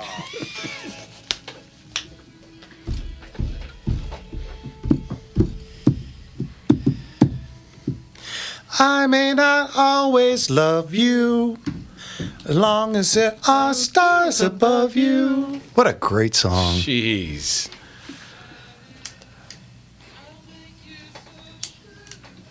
Welcome back, everybody. To cut him off, too. Welcome back, everybody, to Gunslingers right here on The Gunslinger Syndicated Radio Network. Let's get over to Robert in L.A. Robert, what can we do for you, sir? How are you guys? How are my three guys, my best friends in the world? Appreciate that, Robert. Ryan and Mark. I was the one. I just got back from with a 30 chip. I mean, a a month and a half trip to the Midwest. Mm-hmm. Yeah, called us from Florida. So, yeah, That's right. Chicago. I called you guys about the bear claw. Turned out it wasn't legit. Oh, okay. Yeah, that was it. And Jeff, are you now supplying a fleet of vehicles now? Apparently, no longer have a car class. You have a fleet of vehicles. He does. He does. Oh, Yeah, and you know what? There's nothing wrong with that. And they're all So cool. also, something I always say, you said you have a 1903 32 pocket hammerless in the box. We have two of them, yeah. Mm-hmm. Two of them. You know what? It's October, and one of the safes, I go through and I wipe them all down every 6 months, and it turns out. And you know, I have my grandfather's Colt 1903 30 pocket pistol with serial number 25 something. Mm-hmm. Jeez. No, And I just think it's. I just brought that up. I've forgotten about it because I don't know how many guns I own, but came across it and I thought that was very cool. That is very cool. A 3-digit Colt Right. 1903 would be worth a few bucks. Absolutely. Give that a light coat of oil and put it to bed. Yeah. That's what I do. And I came across another one that was my granddad's, a 38 special. Detective Special, 1928, manufacturer, first issue, second year production. Wow. Nice Square stuff. butt, I think it was. Mm-hmm. And it's like, and that thing is like, I'm going to call it, me personally, I'm going to call it 95 plus. It's never, all you see is is the marks for the hosters. Wow. Please continue to take care of your stuff. That's always a delight. Yeah, absolutely. No, I sit there. It's a regiment. It's thing you have to go through and take them all out and check them, wipe them, oil them, put them back. That ain't wrong. Yeah. Pardon me? I said that ain't wrong. No, but you guys are awesome. Well, thanks, Robert. I will definitely be at your December auction. Excellent. Well, you'll see all these in person. Robert, we got a couple more calls. I got to go. No, the M85 Barrett. I'm like, ooh, that sounds fun. Come on, baby, let's go. No, seriously. All right. Take it up to the ranch and do stuff. But by the way, you guys, I really appreciate everything you do. Getting the information out. I am the California Rifle Association because of you at your auction. I joined it. Good man. And you guys are. I'm a life member. I just you know what? I'm doing this because I believe in everything that you guys do here. And you're right. I'm not. You know what? Everyone says, "Oh, I'm gonna leave California." I'm not gonna leave California. I love California. You can't beat the weather. I agree. And that's how it is. I really appreciate all three of you of everything you do, and you guys are awesome. Thank you, sir. Robert, we'll talk to you later. Thanks, Robert. Thanks so You much. take care, buddy. Take care. Bye-bye. Plus, it's ours, not theirs. That's right. Let's get over to Brent in L.A. Brent, what's going on? Shalom, Brent. Shalom, you punctilious, persnickety, and patriotic gunslingers. Thank you kindly. How perspicacious of you. That's my pretty words. You're using those fancy words. I tell you what. Your $5 dictionary Our penchant over there. for sesquipedalian terminology is unequaled. Huh? I don't have that many letters in my alphabet, guys. What's going on, Brent? Well, unlike my usual joyful, jaunty, and jolly self, I'm fit to be tied. I want America's King Trump and magnificent MAGA Secretary of War, Pete Hegseth, to court-martial the military-hating woke generals and officers who 2 days before the start of the Pacific Air Show in Huntington Beach pulled from their long-anticipated lineup our Thunderbirds, F-22s, and F-35s. And they used the pathetic excuse that since the federal government was closed by Chuck Schumer and Hakeem Jeffries, their hands were tied. But soon they will scream it's Trump's fault, and I'm sure Tucker Carlson and Candace Owens will blame the Jews. Oh yeah, it always comes back. Gosh, I tell you, a lot of that was pretty lame. Yeah, she kind of Candace Owens kind of backfired. She's like, release the letter, Netanyahu, and he released it, and it was just exactly what everyone thought that Charlie was saying to him, and just how they need to protect themselves. Yeah, unfortunately, I think we've kind of lost her to I don't know what, but you know what? I not to shame anyone who's ever had postpartum or anything like that, but she did have a child, and maybe there was a chemical imbalance somewhere, differences, and maybe something switched in her, and I'll just keep praying for her, and hopefully she can well, find. I've never heard postpartum brings on anti-Semitism. That's new. Yeah, you had a point there. That is being very generous, isn't it? It could have been a laden. Thanks for that, Brent. But yeah, all right. Something really switched in her. Hey, Brent, keeping it real. We'll see you at the town hall in a couple of weeks. Yeah, that sounds good. I look forward to it. All right, Brent. Thanks as always. God We'll talk to you bless later. Talk to you later. Bye-bye. Okay, you know what? We still got our friend who I heard him on my way in giving somebody else trouble for a change. Mike in El Segundo. Hey, Mike. What's going on, Mike? Hi, gentlemen. Yeah, well, there was an earlier show where there was someone, the host was unfortunately really, really misinformed, saying all kinds of nonsense about Israel, just repeating the worst lies and propaganda from Hamas, as if that was somehow Hamas's reliable source of information. And the so-called health ministry in Gaza, that's just part of Hamas. It's unbelievable. But anyway, yeah, so today, since there's limited time, I want to actually talk, we should remind everyone, no on Proposition 50. Yep, absolutely. Thank It's you. really important to get out and vote, even though it's the only item on the ballot in probably most, maybe even all areas of California. Everyone in California can vote, needs to get out and vote, and you can probably still register. I'm not sure. You probably can still register to vote if you're not registered. But Proposition 50 is so bad, they already stole Governor Gavin Newsom, a radicalized Democrat, and the radicalized Democrat supermajority in our state legislature in both houses. They literally, well, maybe I should say effectively, whatever, they ripped us off, all of us, over $250 million, all the taxpayers in California, just to hold a special election before the first ballot is cast. And what they're going to do with this Proposition 50, for anyone who does not know, they're going to redraw the congressional district boundary lines in a way that's totally manipulated to get the Democrat supermajority in the congressional seats, which are already gerrymandered, from 43 Democrats and 9 Republicans down to, I think, about 4 or 5 Republicans only, and swap them to Democrats. And what they're doing is they use the illegal alien population when they draw these boundary lines. So they create districts that are packed full of illegal aliens and a majority Democrats, more Democrats than Republicans. So a Democrat can run for Congress in California and get elected with probably half the number of votes required that a Republican has to get, maybe it's even worse than that. It's totally corrupt, and it also creates these safe, non-competitive election districts where all the incumbents are guaranteed re-election, and they don't, because it's safe for one party or the other. Every district will be. It's already pretty much that way, but they are making it even worse. And that means when the incumbents don't have to worry about whether or not they'll get re-elected, they can be very corrupt. They can ignore the voters and cater to radical special interests like these radical Marxist and environmental organizations, the labor unions, the teachers unions, etc. So whether someone's Republican or Democrat, they should absolutely be, or some other party, they should absolutely vote no on Proposition 50. I agree. I mean, that is really, really bad. And if you've seen the commercials, all their commercial is this is against Trump. Yes, absolutely. And I mean, if this isn't a case of TDS, I don't know what is. Oh my gosh. I mean, it's not even a syndrome anymore. It's a delusionment. But go ahead.